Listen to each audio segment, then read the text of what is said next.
नमस्कार। स्वरूप स्थिति।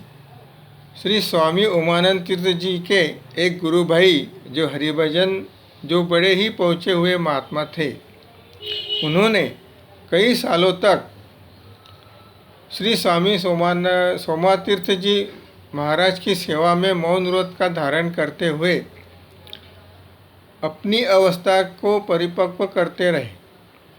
उन्होंने काष्ठ मौन व्रत धारण करने से पहले मौन अवस्था में स्वरूप स्थिति के बारे में अपने अनुभव लिखते हैं। वे कहते हैं, अब स्वरूप स्थिति को समझें।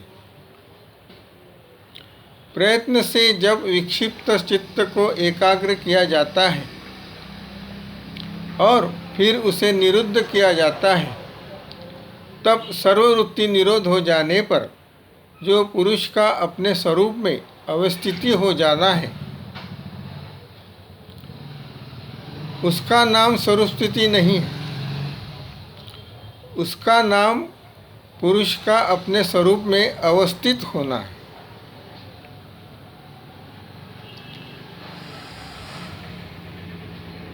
स्वरूप स्थिति उससे बड़ी ऊंची स्थिति है। जैसे कि विक्षिप्त यानी चंचल भूमि चित्त को यदि हम किसी साधन विशेष से एकाग्र कर दे तो थोड़ी देर एकाग्र रह जाने पर भी हम उसको एकाग्र स्थिति नहीं कह सकते।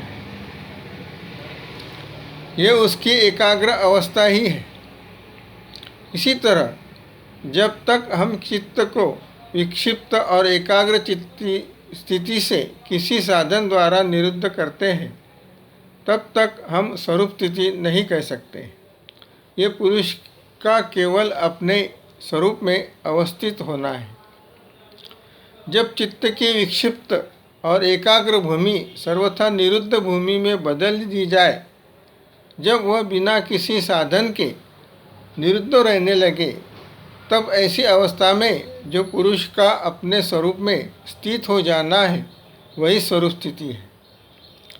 स्वरूप स्थिति वाले को पुनः व्युत्थान स्थिति करना पूरी भूल है, क्योंकि स्वरूप स्थिति स्वाभाविक स्थिति है, वो बदल नहीं सकती। और जब तक वह स्वाभाविक नहीं है, तब तक स्वरूप स्थिति भी नहीं कहना चाहिए। अतः स्वरूप स्थिति वह स्थिति है जबकि चित्त की विक्षिप्त और एकाग्र भूमि पूर्ण रूप से निरुद्ध भूमि में बदल चुकी हो, और ऐसी स्थिति में चित्तवृत्ति निरोध सहज ही स्वाभाविक ही अनायास ही रहने लगी और इसलिए किसी प्रयत्न की आवश्यकता नहीं रहती है। ऐसी स्थिति आने पर पुरुष का सहज ही स्वाभाविक ही अपने स्वरूप में स्थित हो जाना है, वही स्वरूप स्थिति है। पुरुष की स्वरूप में अवस्थिति और स्वरूप स्थिति में बड़ा भारी अंतर है। पहली प्रयत्न की अवस्था है तो दूसरी सहज स्थिति है।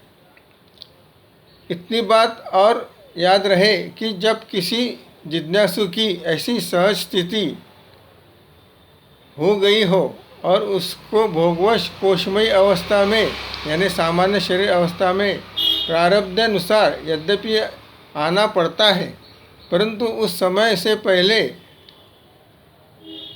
क्योंकि वह स्वरूप में स्थित था, इसलिए वह भोग समाप्त होने पर भी वह स्वरूप स्थिति में रहता है।